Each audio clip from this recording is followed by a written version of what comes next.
God bless you all. खुदा आप सबको बहुत सारी बरकत दे। मैं खुदा का दास पॉल सुखपाल राणा। तो अभी मैं चर्च में हूँ और रात के लगभग 11:15 होने वाले हैं। तो ये चद्दर दिख रही है आप लोगों को।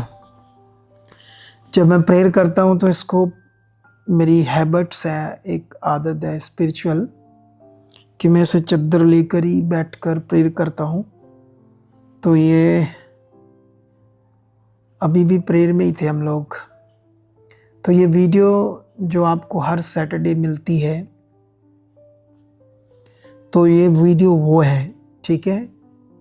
थंबनेल से आप लोगों ने टॉपिक समझ लिया है और आज मैं कुछ पॉइंट समझाता हूँ आप लोगों को, जो आप लोगों के लिए सीखना बहुत ज़रूरी है। जैसे जितने भी पूरे संसार में सेवा कर रहे हैं प्रभु के लोग या सेवक लोग, एक पॉइंट है ज़बरदस्त, खास करके बिलीवर्स लोगों के लिए। जैसे मान लो यीशु मसीह ने या बाइबल के अंदर ऐसा क्यों लिखा कि बहुत सारे झूठे सेवक भी खड़े होंगे और चुने हुओं को भरमा देंगे। ऐसा क्यों लिखा बाइबल में? ये इसलिए लिखा गया था ताकि आने वाले दिनों में जब शैतान लोगों को लालच देगा, उनकी अभिलाषाओं को तेज करेगा, जो उसे मौका देंगे, तो ये वचन जो बाइबल के अंदर है ये हमें बचाएगा, हमें अलर्ट करेगा, हमें सतर्क करेगा। अब सवाल है कि इस दुनिया में कोई भी सच्चा सेवक जब खुदा का काम करता है, क्या उसको सेवा करने में प्रॉब्लम्स आती है? तो मेरा सवाल है, हाँ आती है। कैसी प्रॉब्लम्स आती है?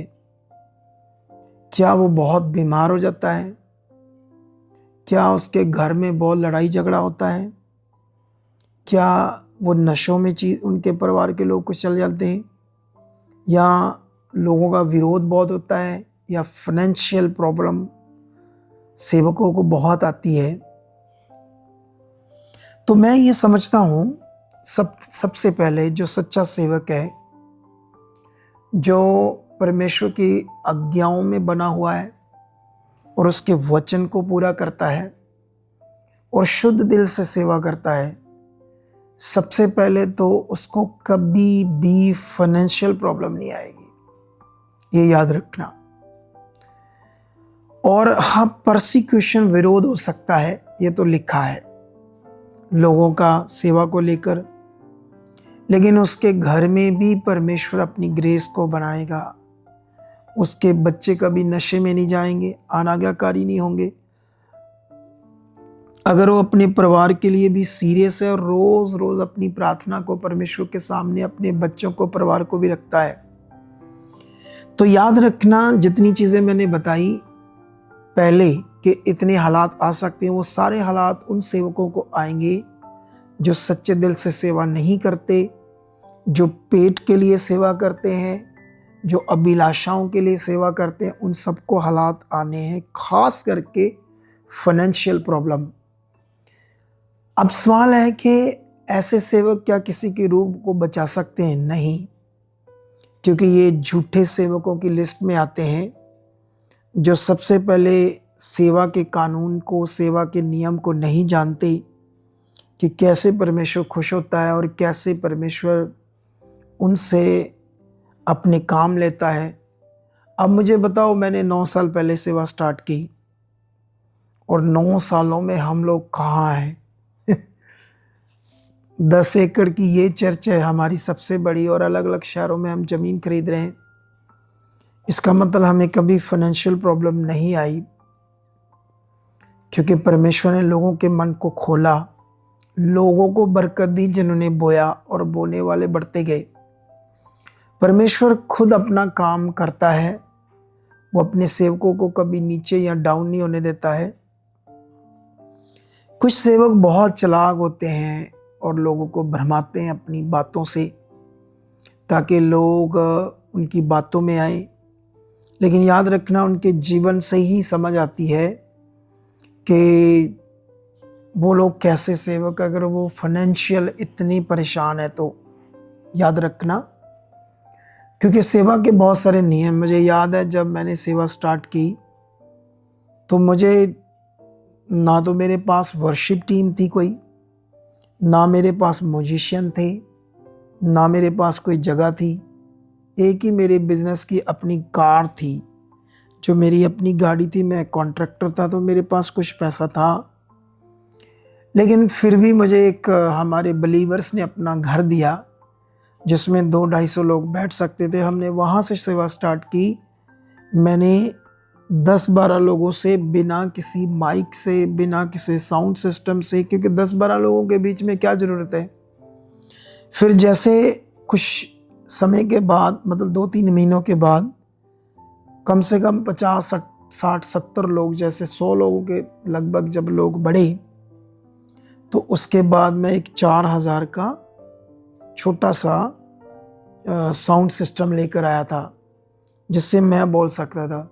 फिर थोड़ी थोड़ी हम वर्शिप करने लगे अपनी बच्चे, और मुझे किसी से कोई मतलब नहीं था कि कोई मिनिस्ट्री कैसे काम कर रही है, कोई मिनिस्ट्री कितने मैजिशियन से कर रही है। मुझे तो बस परमेश्वर का काम करना था सच्चे दिल से, और मैंने वो स्टार्ट किया और परमेश्वर मेरे साथ था, और बहुत जल्दी काम बढ़ता गया, चीज़ें आती गई, लोग आते गए, सिस्टम बढ़ता गया, वर्शिप टीम बनने लगी, छोटे मोटे 1-2 मैजिशियन लगाने लगे, वर्शिप टीम और बड़ी, मैजिशियन और बड़े।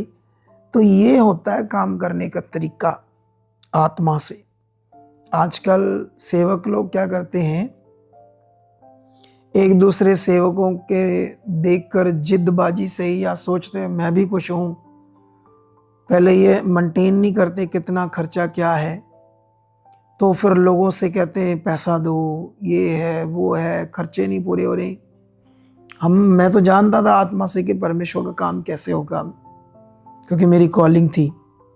आज देखो हमारे पास कितनी बड़ी वर्शिप टीम है, अभी वर्शिप टीम बढ़ने वाली है, और अभी हम जो पीछे स्क्रीन लगाने वाले हैं लाखों रुपए की, और उसके लिए भी एक बंदा हमारे पास आया। परमेश्वर देखो कैसे रास्ते खोल रहा है। जो चीज़ 50-60 लाख की लगनी थी वो आधे पैसों में लग जाएगी। ये किसकी ग्रेस है। सो मेरे कहने का मतलब ये है कि हमें हमेशा प्रार्थना करनी चाहिए विश्वासियों को कि परमेश्वर मुझे उस अगुए से मिला जो सच्चे दिल से सेवा करता है, ताकि मैं आपके साथ एक बड़ी रिश्ते में बढ़ सकूं। जो मिनिस्ट्री खत्म हो रही होती है, जो अगुए के द्वारा काम खत्म हो रहा होता है, 100% वो शरीर में होता है। इसलिए ऐसे अगुओं से बचो।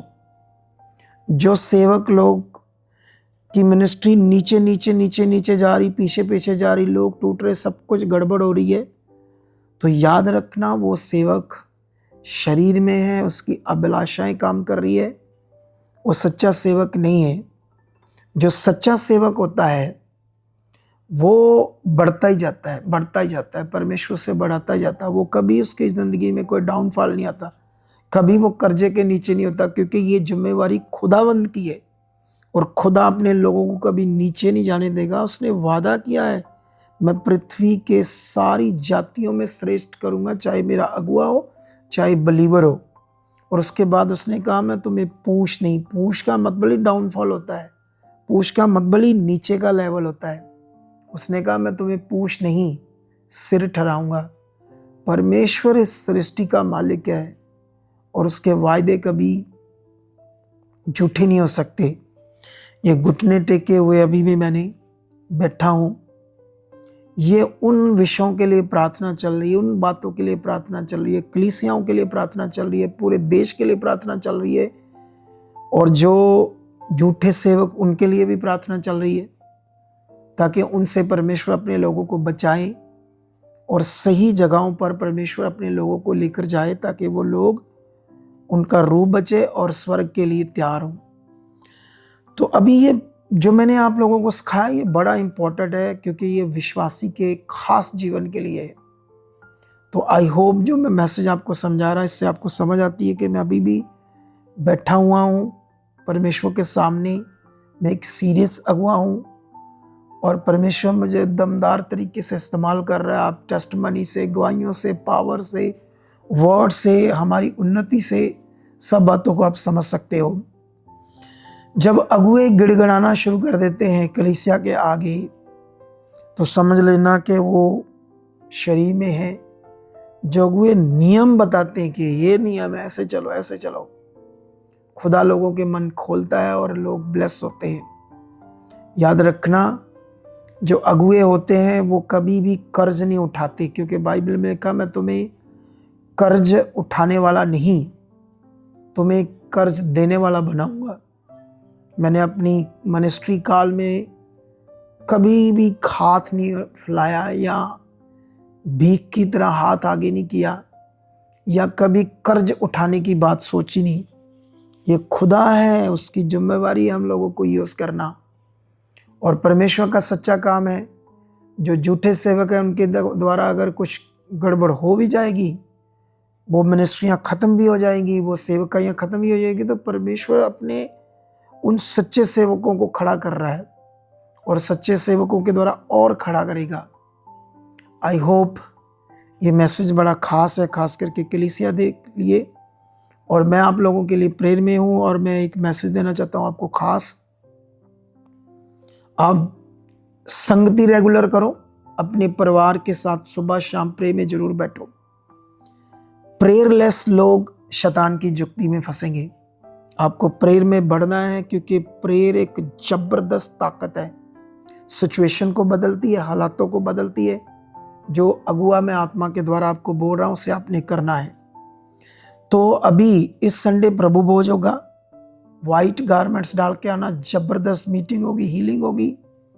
उसके बाद जो थर्सडे हॉली कम्युनियन मीटिंग होगी प्रभु भोज की, हम दोनों मीटिंग दिन को करते हैं, लेकिन वो मीटिंग रात को होगी, क्योंकि हमारी टीम चाहती है कि जो मेरा बर्थडे है 5 अगस्त को, तो जो थर्सडे की मीटिंग है उसमें सेलिब्रेट किया जाए।